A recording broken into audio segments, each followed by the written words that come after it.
como son, pero esta vez para recibir muy agradablemente a dos compañeros de trabajo, es decir, colegas de acá, de RPP, desde hace años ya, que le dan vida y emoción a nuestras informaciones, es decir, reporteros de RPP que se desplazan cada día ahí donde pasan las cosas, ahí donde están las personas afectadas personalmente por las noticias. Estoy hablando de Mariano Calvera y de Janelice Martínez. Y yo quisiera comenzar preguntándole, Janelice, de los reportajes que usted ha hecho este año, que tú has hecho este año, estamos entre colegas, ¿cuál es el que más te ha emocionado personalmente? Aquel sobre el cual has sentido la necesidad de conversar, compartir con tus familiares, con tus allegados de tu entorno más próximo.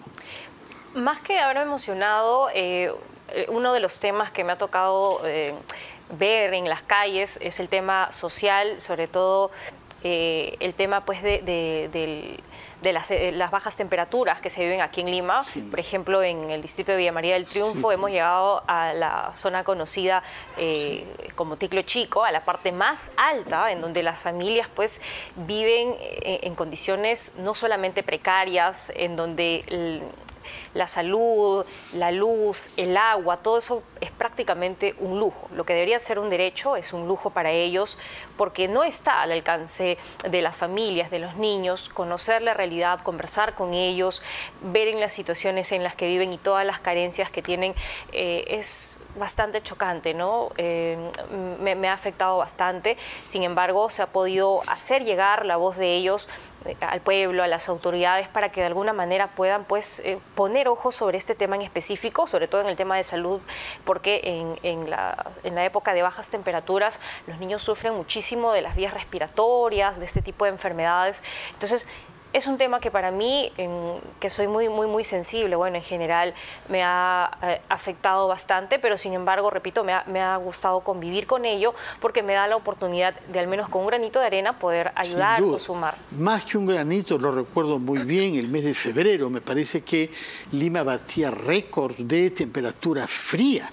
Hemos llegado este año ahí, creo que a 11 grados, lo cual es excepcional para una ciudad que tiene un clima moderado, precisamente por el efecto del mar, como es Lima. Y tú has reportado muy bien sobre los índices de humedad también. Yo recuerdo el énfasis puesto por ti respecto de los niños, algunos de los cuales tampoco tienen mucho desayuno que tomar, con los que calentarse algo, un té compartido antes de ir al colegio, ¿no? No, sobre todo con el tema, bueno, que subieron un poco el tema de los precios de la canasta básica familiar. Las familias de por sí ya tienen que luchar con el tema de poder abrigarse, incluso con 6 frazadas que tienen que buscarse por ahí mediante donaciones, luchar con el tema del aumento de precios que se vino también justamente por esta época. Fue bastante complicado. Ollas comunes tuvieron que cerrar, y eso es lo que también me alegra bastante, porque al escuchar la voz de llamado a través de RPP Noticias, muchas empresas privadas se solidarizaron y llevaron muchos víveres. Imagino que hasta el momento todavía también continúan llevando, y esto ha permitido pues que las ollas comunes, que ayudan tremendamente a las familias que a veces no pueden sostener el tema de la alimentación, pues haga más llevadera esta situación tan difícil que viven. Sí, Mariano, en tu caso, permíteme decirte que lo que yo más recuerdo este año es el reportaje que has hecho en la selva, justamente en Isla Santa Rosa. ¿Qué te dejó a ti como experiencia personal? ¿Con qué sentimiento del Perú regresaste después de haber estado en esa frontera? Que a pesar de que muchas personas, muchos peruanos pueden sentirse aislados totalmente del país, porque solamente para recordar, en esta parte que es el extremo oriente de nuestro país, la puerta de entrada de nuestro país, las personas realizaban sus actividades económicas, sociales, de salud en Colombia y en Brasil.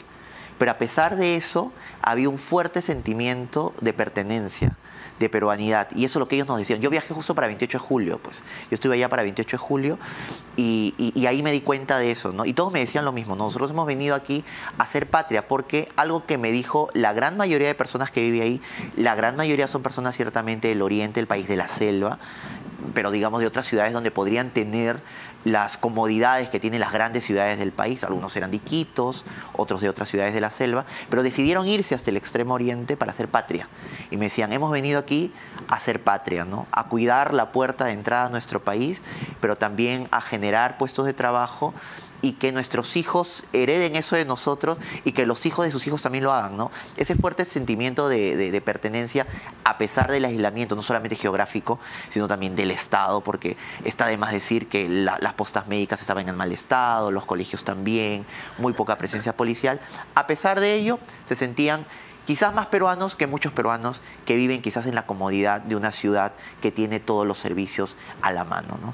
Sí, es una cosa muy fuerte. Por supuesto, sí. Que se sientan más peruanos que los peruanos para los cuales es evidente, porque ellos están en la frontera y están viendo lo que pasa del otro lado, tanto en Colombia como en Brasil. Que es un contraste muy grande, ¿ah? Sí, dinos una palabra sobre eso. ¿Cómo es vivir el hecho de que del otro lado de la frontera hay servicios públicos de calidad, se respetan más algunas normas y hay también garantías que quizás no tienen en su localidad peruana? Claro, es una añoranza permanente, porque lo que los divide solamente es el río Amazonas, es un tramo muy corto, en 8 minutos en bote. Tú puedes ver las dos ciudades, Tabatinga y Leticia, al frente en Brasil y Colombia, y se ve el contraste entre nuestra ciudad, Isla Santa Rosa, la parte de nuestro país, y cómo es Colombia y cómo es Brasil. Y hay esa constante añoranza de por qué nosotros no podemos estar como ellos, ¿no?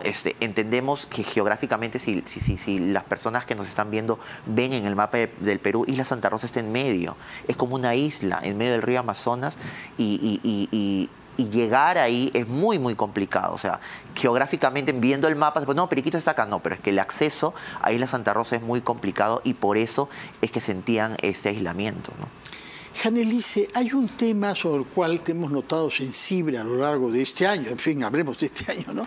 Que es el tema mujer, porque has tenido que cubrir varios casos de maltrato a mujeres y de violencia a mujeres, y de pronto apareces y tienes que hablar con la víctima.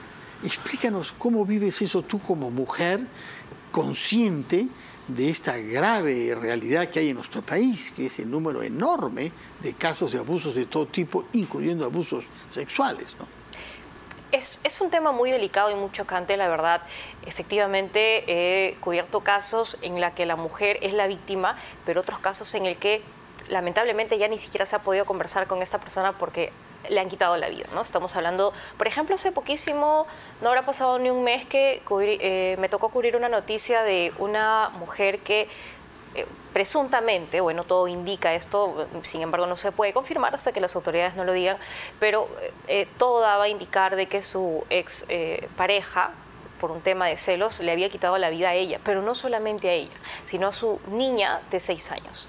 Este tipo de casos, de verdad, muchas veces uno tiene pues que guardar coraje, guardar lágrimas, incluso respirar y continuar con la noticia, porque finalmente son casos que se tienen que dar a conocer porque los familiares nos piden, por favor, señorita, haga este caso público para que se haga justicia, para que las investigaciones continúen, para que se puedan intensificar y no puedan quedar donde están, porque muchas veces, y muchos de estos casos, valgan verdades, quedan impunes.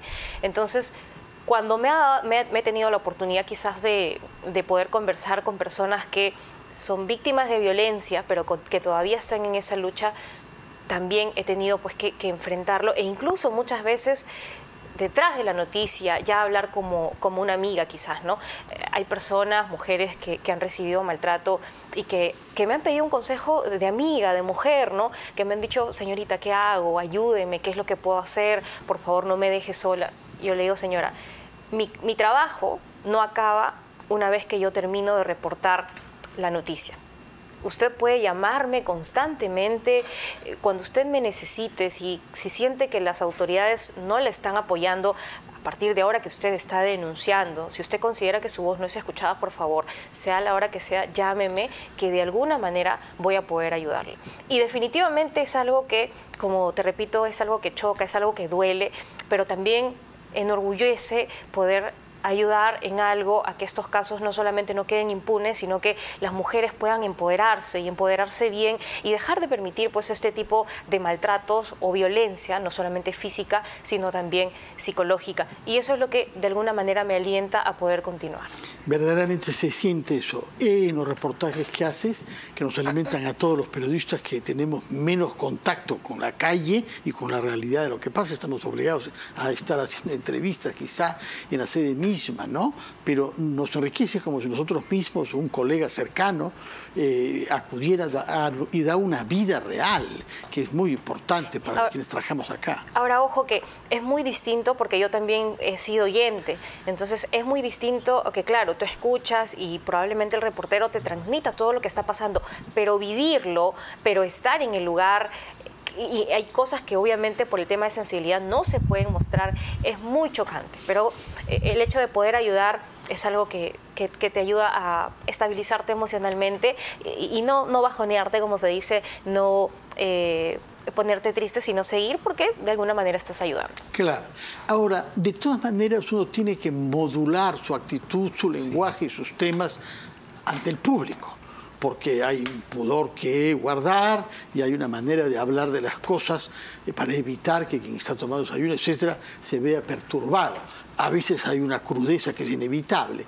Pero quisiera preguntar cómo se adaptan ustedes a la demanda del público en función de algunas fechas, como la fecha de Navidad, justamente, que todos están marcados, que lo queramos o no, seamos creyentes o no, es la fiesta más popular y más familiar, y es una fiesta sobre todo que es hecha para niños. Entonces resulta duro poder tener que hablar a veces de ciertas cosas cuando lo que quisiera es participar de la alegría de los niños. ¿Cómo modulas esa relación con el público en función del, digamos, calendario civil, Mariano? Claro, es verdad. Navidad y Año Nuevo también, Navidad puntualmente, porque es una fecha más familiar. Sí hemos trabajado, yo lo he hecho en algunas oportunidades, Janelis también. Aunque no lo creas, muchas personas pueden decir, porque nos han dicho cuando estábamos por la calle, por ejemplo, una vez me tocó cubrir Navidad, y veíamos a las trabajadoras municipales que también trabajan, por ejemplo, durante esas fechas, y nos decían, no, ay, no estás triste, te decían, no, porque no estás con tu familia. Y la verdad que no, porque, a ver, mucha gente quizás no entiende esto, pero la comunidad claro, sí, la comunidad que generamos entre reporteros, o sea, convivimos muchísimo con ellos, se convierten en parte de tu familia y en realidad para Navidad cuando te encuentras con ellos en las calles, a las 12, por ejemplo, hay toda esta fraternidad entre reporteros, solidaridad unos con otros porque no estamos con nuestras familias, obviamente. Llega una reportera, digamos, trayendo panetón de su casa, llega el otro colega con su termo de chocolate para compartir con los demás. Entonces hay toda esta fraternidad que es muy bonita en realidad, porque, te repito, convivimos muchísimas horas con ellos todos los días en distintas situaciones. Ahora, hay algo que yo sí siempre valoro y recalco de este trabajo. O sea, tú estás parado, como tú dices, manteniendo el pudor, el aplomo, informando de lo que sea, y así el mundo se caiga, tú sabes que tienes que cumplir un deber. Y creo que lo que te ayuda ese trabajo justamente es a desarrollar ese sentido del deber. Más allá de que eres profesional, de que te pagan un sueldo, es tu trabajo, tienes que cumplir, está el rol que tú estás cumpliendo en ese momento. Y tu rol en ese momento es estar parado delante de un micrófono, de una cámara, informando sobre lo que está pasando. ¿Tenemos miedo? Por supuesto que tenemos miedo. Lo hemos tenido en muchísimas oportunidades. ¿Hemos sentido pena? También hemos sentido pena. Hemos sentido ganas de dejar todo, irnos corriendo a llorar a nuestra casa porque hemos visto algo que nos ha chocado. También. ¿Qué, por ejemplo? Cuéntanos alguna anécdota. Yo recuerdo un año, creo que fue mucho antes de un año antes de la pandemia, donde los casos de feminicidio se dispararon en el país. Fue terrible. Y yo cubrí muchísimo esos casos, muchísimos. Y recordaba cada historia de cada una de las mujeres que habían asesinado. Una peor que la otra. O sea, terrible. Y recuerdo que a fin de año, antes de irme a cubrir, me acuerdo, creo que fue para Año Nuevo, un diario de aquí sacó una portada con la lista de todas las mujeres que habían fallecido. Yo leía los nombres y recordaba cada historia. A esta señora le hicieron esto, a esta señora le pasó esto. Entonces lo recordaba y sentía clarito cómo se me caía una lágrima acá, ¿no? Leyendo el periódico, porque recordaba cada una de esas historias, ¿no? Eso para mí ha sido hasta el momento, a pesar de que no fue una experiencia propiamente en el campo, porque estaba aquí, claro, estaba leyendo el periódico, claro, pero el recuerdo de todo lo que había vivido el año sí me sobrecogió y sentía el nudo. Claro, ¿no? que sí. Janelice, Mariano nos ha dado testimonio de un sentimiento muy intenso, que es el de la pena y el de la solidaridad con el que sufre. Pero hay el sentimiento contrario, que es el hablar con una persona que tú sospechas que es un victimario y que es un hipócrita, y tú sabes que está mintiéndote, y tú tienes que guardar una cierta forma, aunque quizás lo que te provocaría en ese caso no es derramar una lágrima, sino dar una cachetada, lo cual está totalmente contra la ética de tu oficio. Cuéntanos sobre esas situaciones en donde tienes que enfrentar a un mentiroso que tú sabes que ha podido cometer una crueldad contra una mujer o en otras circunstancias. Hay algo que desarrollamos mucho, no sé si las mujeres, los seres humanos en general, es algo, el instinto, ¿no? Muchas veces tú dices, obviamente no vas a prejuzgar, nosotros nos caracterizamos y nos exigen mucho, como bien mencionabas, el profesionalismo, la ética, medir nuestras palabras, nuestras emociones. Nosotros tenemos que ser totalmente neutrales y lo hacemos, pero muchas veces nosotros decimos, él es culpable.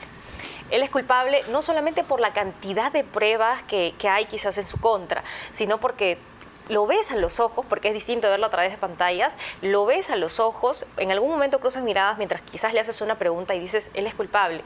Y efectivamente, si es algo terrible, definitivamente es algo que te llena de ira. Lo único que te enseña pues esta profesión que es tan llena de pasión, llena de sentimientos negativos, positivos, de patriotismo y en general, es a neutralizar los sentimientos y los rostros y limitarte pues a poder informar lo que está sucediendo, porque finalmente es nuestro rol.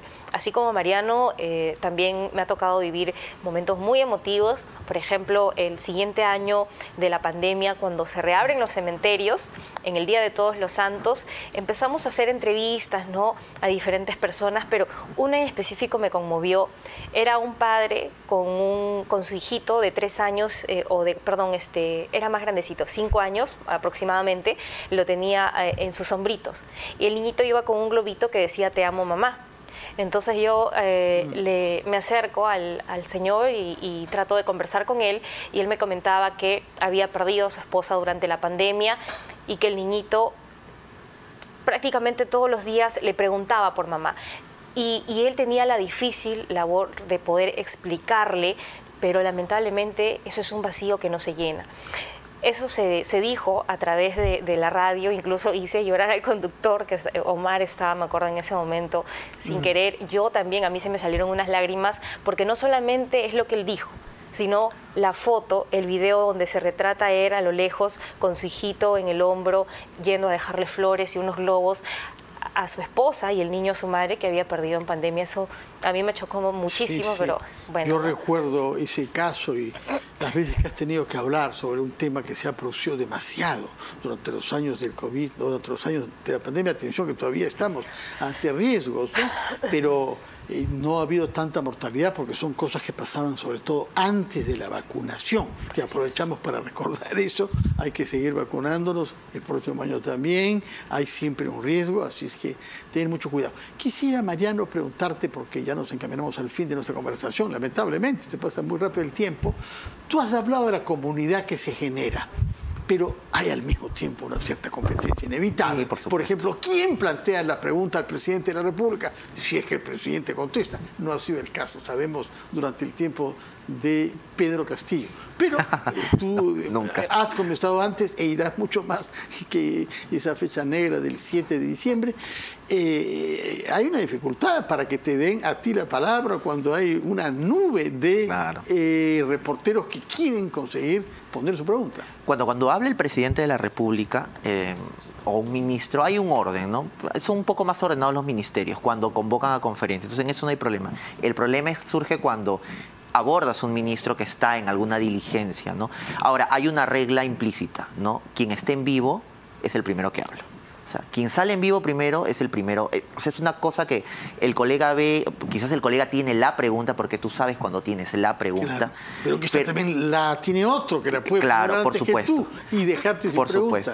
Pero hay esta regla, este respeto, digamos, en el colegiado, ¿no? O sea, si tú estás en vivo, tú empiezas. Si yo estoy en vivo, si luego yo salgo en vivo, yo continúo.